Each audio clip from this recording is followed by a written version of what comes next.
Ever feel like your grocery bill is mocking you? Like the market is acting like someone who chugged a Four Loko at 3 a.m.? You are not crazy. The purchasing power of your dollar is melting faster than cheap ice cream in July. We are living through one of the weirdest economic experiments in human history, and nobody is telling you the truth. To understand why a fast food meal now costs as much as a fancy steak dinner used to, we have to look back. Let's wind the clock back to the year 1971. This is where our modern nightmare actually begins. Before 1971, money was backed by gold. Every dollar you had was actually worth a real physical shiny rock. But then President Richard Nixon stepped up to the podium and decided to make a temporary adjustment. He temporarily suspended the convertibility of the US dollar into gold. Spoilers, it was never temporary. Suddenly, the dollar was backed by nothing but faith. And faith is incredibly easy to print. Without gold anchoring the ship, central banks gained the ultimate superpower, the infinite money printer. For decades, they printed money in moderation, hoping the general public wouldn't notice the gradual decay. But inflation is like a slow-burning fuse. It is fine until the spark finally reaches the powder keg. To make matters worse, look at how the Roman Empire collapsed. They did the exact same thing. They shaved off the edges of silver coins to make more coins. They called it currency debasement. Fast forward to modern times, and we aren't shaving coins. We are just pressing Control and P on a keyboard. Which brings us to the year 2020. The world stopped, but the printers accelerated to warp speed. Fearing an economic collapse, the Federal Reserve decided to print over $6 trillion. Let's put that in perspective. Nearly 40% of all US dollars in existence were created in just 30 months. That is not a typo. 40%. Imagine throwing 40% more water into a bowl of soup. The soup gets incredibly watered down, and your dollars get incredibly watered down too. But at first, everyone was happy. Stimulus checks hit bank accounts, and asset prices skyrocketed. Tech stocks went to the moon, housing prices went vertical, and even digital JPEG monkeys sold for millions.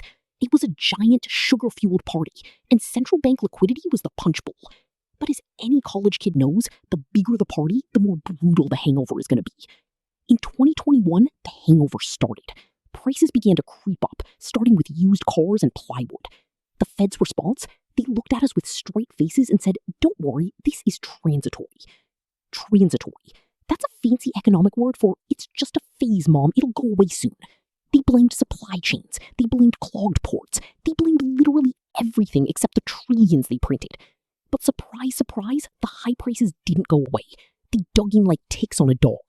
By late 2022, inflation hit a 40-year high of 9.1%, and that's just the official number. Let's talk about that official number, the Consumer Price Index, or CPI. The CPI is basically a magic trick designed by government bureaucrats to keep you calm.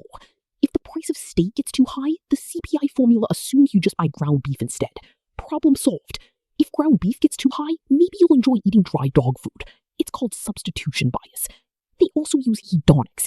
If a new phone costs double but has a better camera, they say the price didn't actually rise because you are getting more value. Tell that to your landlord when rent goes up $500. If we use the same CPI formula from the 1980s, real inflation would be closer to 18%. But the government can't let the official number get too high. Why? Because of interest payments. If inflation is officially high, Social Security and government pensions have to pay out much more. So it's in their best interest to make sure the thermometer says you don't have a fever, even if you are sweaty. Meanwhile, back in the real world, the cost of absolute basics has completely detached from reality. Eggs became a luxury asset class. Bread became an investment decision. Rent became a horror movie. And let's not even talk about buying a house. Mortgage rates tripled while prices stayed stubbornly high. How did we get here? Because when you print money, you don't create wealth. You just redistribute it. The newly printed money goes to the banks and big corporations first, before prices rise. This is the Cantillon effect. By the time that printed money trickles down to your paycheck, prices have already adjusted upwards. You are literally the last person in line at the buffet, and all that's left are some dried up carrots. Realizing their transitory lie was dead, the Federal Reserve had to pivot hard in 2022. Jerome Powell, the chairman of the Fed, turned from a friendly doctor into an economic executioner. He started raising interest rates at the fastest pace in history to cool down the burning economy. Raising interest rates is like slamming the brakes on a speeding car. It stops the car, but everyone flies through the windshield. By making making borrowing expensive, the Fed deliberately tries to make people spend less and companies lay off workers. Yes, you heard that right. The official plan to cure inflation is to make you poor so you can't buy things. And as interest rates skyrocketed, things in the financial system started to crack. In March 2023, Silicon Valley Bank went bust in 48 hours, the biggest bank failure since 2008. They held safe government bonds, but because interest rates rose so fast, those bonds lost massive value. Suddenly, the Fed had to step in again, creating another emergency program to backstop the banking system. It is a toxic loop. Print money, cause inflation, raise rates, break banks. Print money to save banks. They are trying to put out a fire with a hose that shoots gasoline. It is absolute economic madness. And now we are dealing with a new beast, sticky inflation. It refuses to go back down to their 2% target. Why? Because wage price spirals are starting to kick in. Workers want more money because living is expensive. Companies pay more, then raise prices of their goods to cover the cost. Round and round we go. This is exactly what happened in the 1970s. Inflation came in three distinct, painful waves. Every time the Fed thought they won and lowered rates, inflation roared back even higher. We are tracking the 1970s playbook with scary accuracy right now. History doesn't repeat, but it rhymes. So what does this mean for your everyday life? It means cash is no longer a safe haven. It's a melting ice cube. If you need $100,000 in a savings account earning 0.1%, you are losing money daily. After 10 years of 7% real inflation, that $100,000 will buy $50,000 worth of stuff. Your hard work is being stealthily taxed without a single vote ever being cast in Congress. So what are the options? How did normal people survive this financial meat grinder? Well, historically people fled to hard assets, things that can't be pointed by a guy in a suit.